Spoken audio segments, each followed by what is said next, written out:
Has a big Royal Rumble debut been leaked? AJ Styles is seriously injured. My review of Monday Night Raw, and more.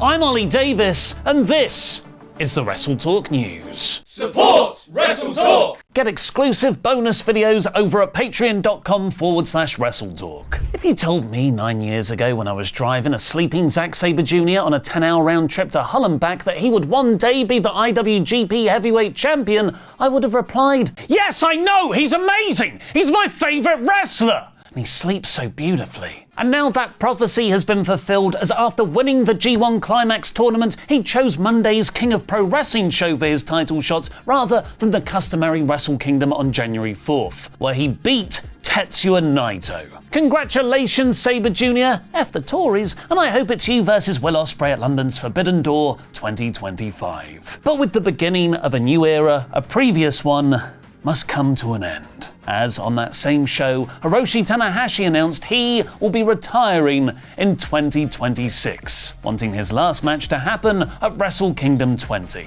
It's not a good time for your favourite wrestlers from the late noughties, because with Tanahashi potentially retiring at the start of 2026, just weeks after the conclusion of John Cena's farewell tour in WWE, the other top guy from that period, AJ Styles in TNA, has revealed his injury is far worse than originally feared. Styles only just returned from a hiatus on the October 4th episode of SmackDown, where he wrestled a match against Carmelo Hayes. That match had to be stopped when AJ suffered an injury that WWE later announced was a mid-foot ligament sprain. Responding to a Twitter user who thought it was all a work, brother, much love HH Kiss, AJ himself has revealed. It's called a Lisfranc injury. Look it up, it sucks. I thought when I took off my boot, I would have a bone sticking out of my foot. When someone else pointed out that's the same injury that can end running back seasons in the NFL, AJ confirmed. Bingo! As the kids say, I'm cooked. No cap, Gen Z. No rizzing cap. In more, wrestlers replying to people on Twitter news, Joe Hendry. God, I said his name.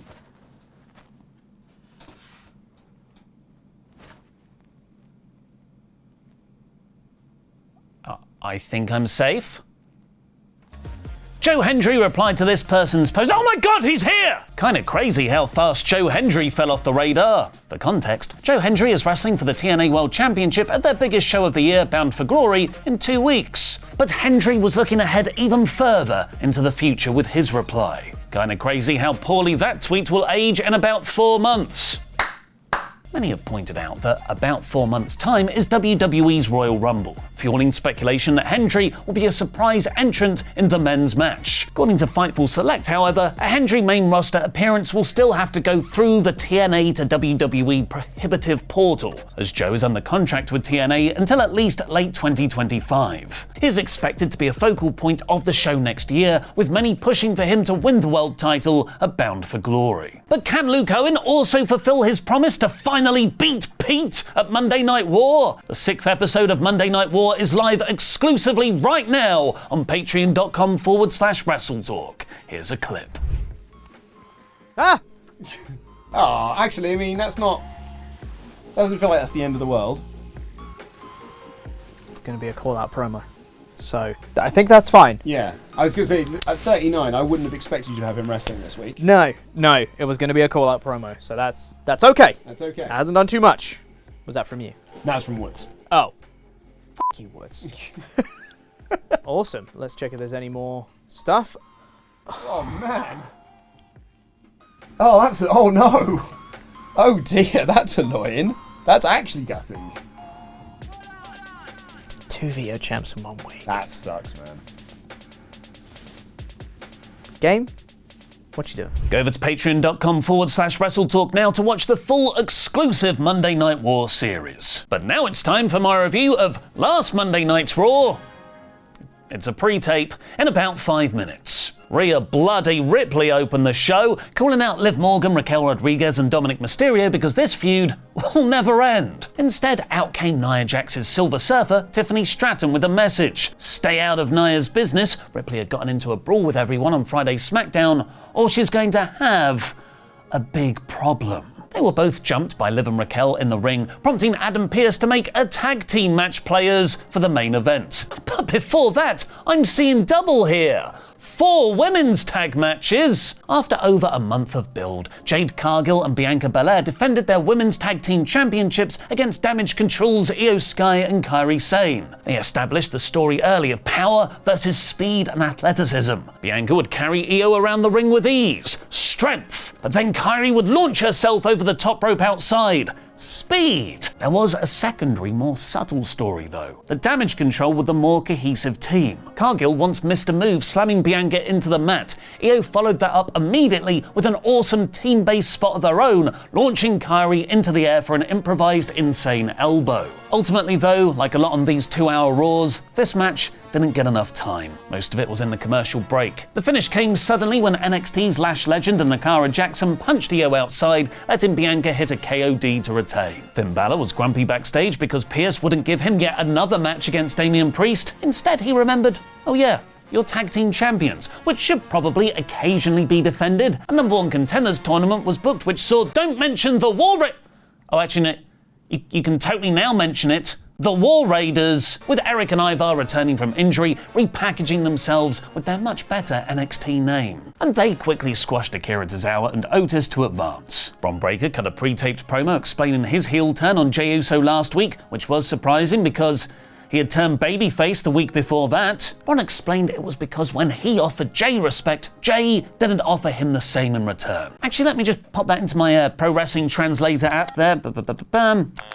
Yep, okay, he's saying Goldberg wanted a match with Gunther, so Breakker's been bumped back to the mid-card. Most interesting, though, considering what came later, was Breakker saying Jey's family won't save him now. The same episode where Jey's brother Jimmy turned up backstage twice to try to repair their relationship, which Jey rejected both times. Also on this episode, Bron beat Kofi Kingston pretty easily, barely an inconvenience. Xavier Woods tried to make the save afterwards, but needed Jey's help to fully scare off Breakker. Bron and Jey will have a rematch for the Intercontinental Championship next week. Feels very rushed and sudden, but there is a lot of intrigue. Will they just hotshot the title back onto Breakker, or will Jimmy help Jey to prove they're stronger together? Speaking of Bronze, Pearce did a sit-down interview with Bronze and Reed, who promised to not destroy everything in his path if he just got a one-on-one match against Seth Rollins. Pearce then spoke to Seth later on, who thankfully took it seriously rather than dressing and laughing like a gimp, framing this as a young guy trying to take his spot, so he needs to put Reed down. The world title scenes are stalled for the next few weeks, while both shows build towards the champion versus champion match, which will decide the first ever super shiny crown jewel champion. Do you know how Saudi Arabia gets their championship belt so shiny? They sports wash them. Gunther interrupted Cody's in-ring promo, calling him a secondary world champion. Where Rhodes argued, how can a secondary world champion have beaten the most dominant reign ever, Roman, and that he's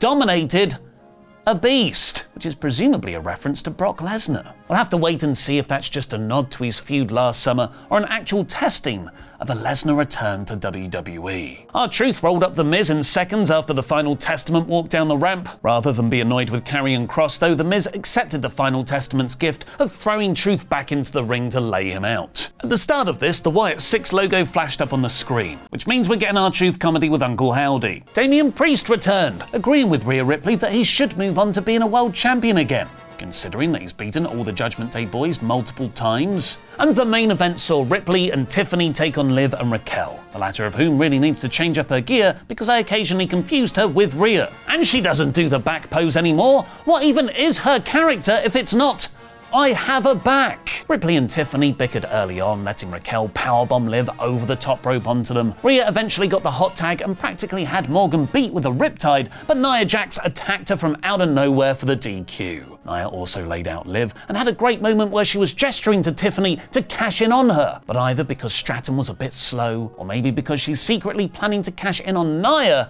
she took a little too long and Dominic dragged Morgan to safety. This week's Raw is 66%. There's been another backstage altercation in WWE. Click the video now to find out more.